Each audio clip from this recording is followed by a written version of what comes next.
All right, get ready to dive into something wild today. Something that could totally change how we think about computers, like forever. It's called reversible computing. It might sound like we're heading into sci-fi territory, but this is all based on real physics, the laws that run the Oh, yeah, universe. yeah, I can see. Just imagine computers that don't pump out tons of heat, data centers that sip energy instead of gulping it down. That's what reversible computing could bring. And the core idea here is pretty simple. Every time our normal computers do their thing, process info, they kind of leak a bit of energy as heat. Okay, so our computers are like messy teenagers leaving clothes everywhere, and those clothes are heat. Haha, in a way, yeah. It's like trying to clean up by shoving everything under the bed. It looks neat, but the mess is still there. Right, so our computers are digital hoarders, creating heat with every file we delete. So where does this reversible idea come in to fix it? Well, there's this super interesting law in physics called Landauer's principle. And it says that erasing information, any information, always costs energy. Doesn't matter how fancy our tech gets, we can't escape that. Whoa, so even deleting a spam email is adding to global warming, even if it's a tiny bit. Technically, yep. On its own, it's minuscule, but think about it. Billions of operations are happening every second in data centers all over the planet. Those tiny bits add up. Okay, that's a pretty heavy thought.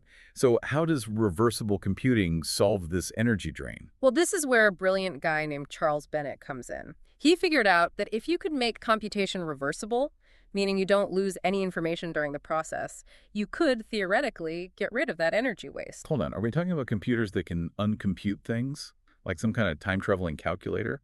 Not exactly time travel. It's more about making sure each step in a calculation can be traced back, undone perfectly without losing anything. Think of a dance, perfectly choreographed, where every move can be reversed without a single mistake. Okay, I like that.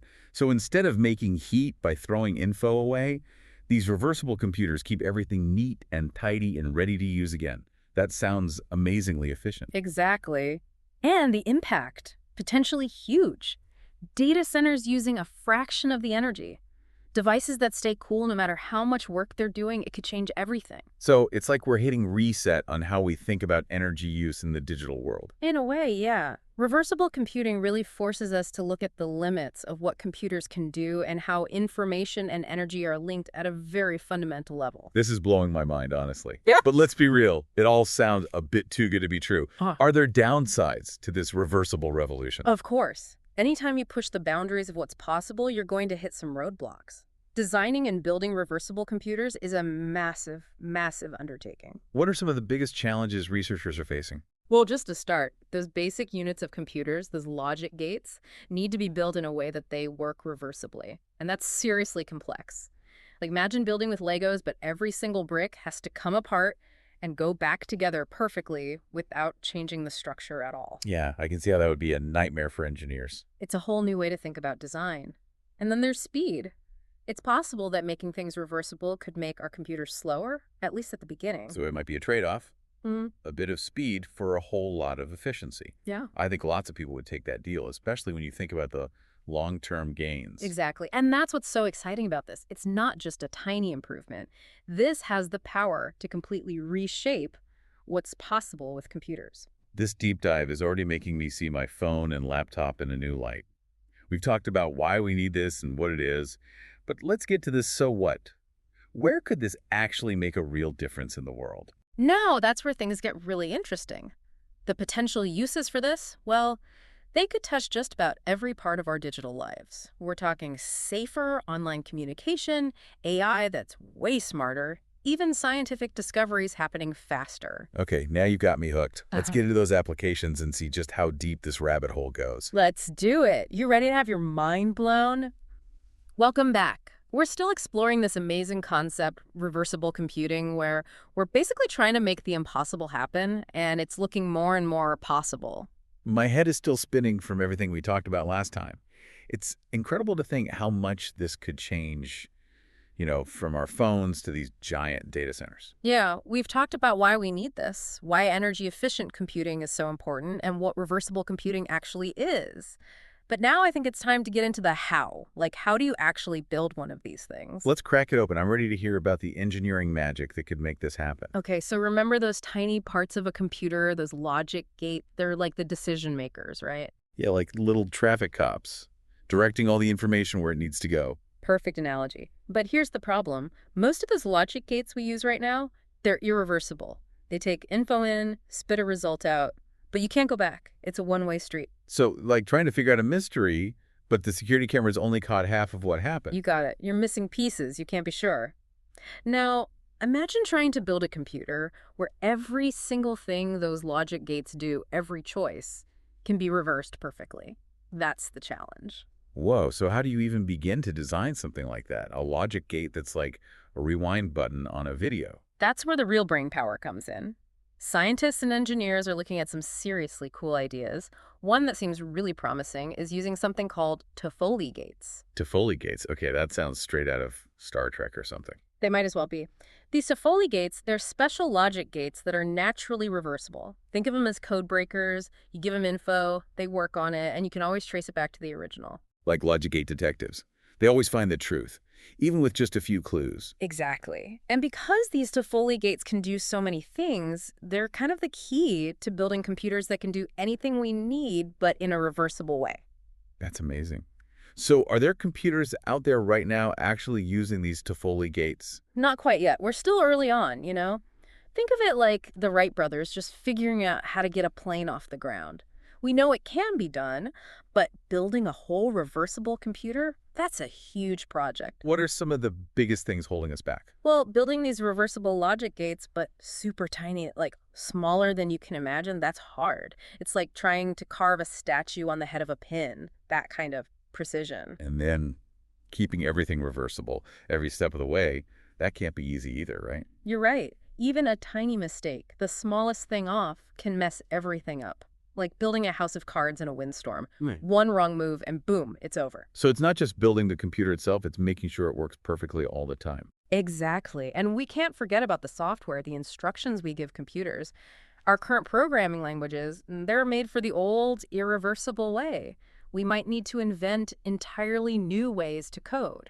So it's a total change, how we build computers and how we tell them what to do. Totally. It's like, imagine trying to write a book, but every sentence has to be a palindrome. You'd have to think completely differently. Okay, that's a wild way to put it. So we're talking about a revolution in the whole world of computers. Yeah. And like any revolution, you need people with vision, people who aren't afraid to challenge the way things are and make something new.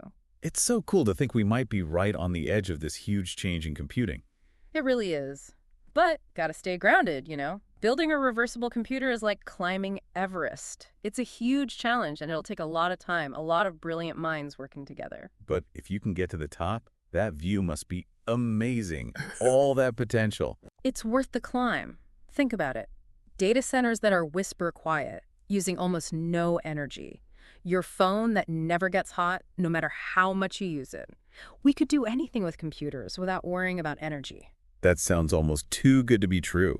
Are we really talking about a future where technology actually helps the planet instead of hurting it? That's the dream, right? Using the power of computers, but in a way that's good for the Earth. Making a digital world that's super efficient and sustainable. I love that vision. But even if we figure out all the technical stuff, there's more to think about, right? Like, how much will it cost? Will everyone be able to use it?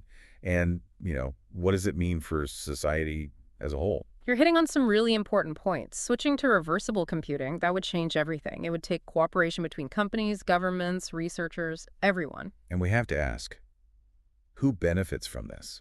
How do we make sure it's used fairly and ethically? Absolutely. We can't just focus on the tech itself. We have to think about the bigger picture, the economic and social impact, even the philosophical questions it brings up. It reminds us that technology isn't just about fancy gadgets. It's about shaping the world we want to live in. Exactly. And as we keep exploring this world of reversible computing, we need to keep all those bigger ideas in mind. So we've talked about the details, the potential, the challenges. What's next? What do we need to do to actually make this reversible future happen? That's where things get even more exciting. We Go got on. to move from ideas to action, start building real prototypes, you know? We need to develop the tools, the programming languages, the algorithms that'll make this practical. And figure out how to make it work with everything we already have without messing everything up. It's a huge job, but man, is it full of possibilities. This journey to a reversible future is just beginning. Welcome back.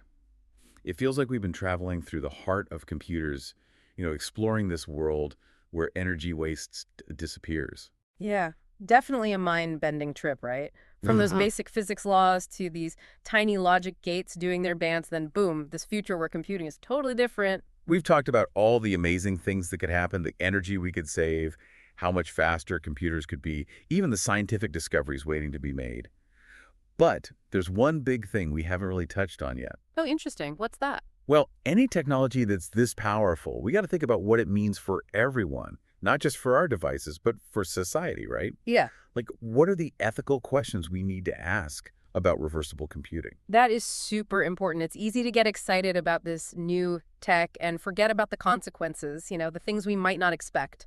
So let's take a minute and put on our ethics hats here. Hmm. What are some of the potential problems, the things we should be worried about as we go down this road? One thing that jumps out right away is jobs. What happens if reversible computing makes it possible to automate tons of jobs that could disrupt whole industries? People could lose their livelihoods. Yeah, we've seen that happen with other technology, haven't we? It's important to be ready for that kind of change and make sure people are taken care of. For sure. We can't just stand by and watch. Yeah, We need to plan for these changes, make sure everyone benefits fairly from this new tech. it's like progress shouldn't leave anyone behind, right? Yeah, Everyone should have a chance to thrive. exactly. And another thing to think about is, well, misuse. Any powerful tool, even a computer, can be used in a way that hurts people. That's a scary thought. Like, what kind of bad things could someone do with reversible computing? Well, imagine someone using it to spy on people, taking surveillance to a whole new level. Or even scarier, creating cyber weapons that are way more dangerous than what we have now. It's like giving a weapon to someone who's already planning to do harm. It just shows how important it is to set up rules, ethical guidelines, for how we develop and use any technology that's this powerful. Couldn't agree more. We need to make sure that reversible computing is only used in a way that helps humanity, not in a way that hurts us. So it seems like there's a lot to unpack here, ethically, when we're talking about reversible computing. Oh, yeah, for sure. It's complicated and there are so many angles to consider. And we need everyone at the table. Ethicists, policymakers, everyday people. We have to figure this out together if we want to do this right. It's a good reminder that making new tech isn't just about being clever or inventing cool stuff. It's about making the world a better place. Well said. We can't just be excited about what reversible computing can do. We have to be responsible too. This deep dive has really opened my eyes. We've looked at the science, the engineering, the potential benefits, even the ethical dilemmas. What a journey, right? I hope everyone listening now has a better idea of how complex, but also how promising reversible computing could be. As we wrap up, I want to leave our listeners with one last thought, something to chew on. Something that'll spark their curiosity and make them want to keep learning about this incredible field. Okay, so here it is. If reversible computing really takes off, what kind of world will we create? Will we solve energy shortages, break the limits of what computers can do, and will we do it all in a way that's sustainable and ethical? Those are the big questions, right? And the answers, well, they depend not just on the scientists and engineers, but on all of us. We all have a role to play in shaping the future of reversible computing. Thanks to everyone for joining us on this incredible deep dive into the world of reversible computing.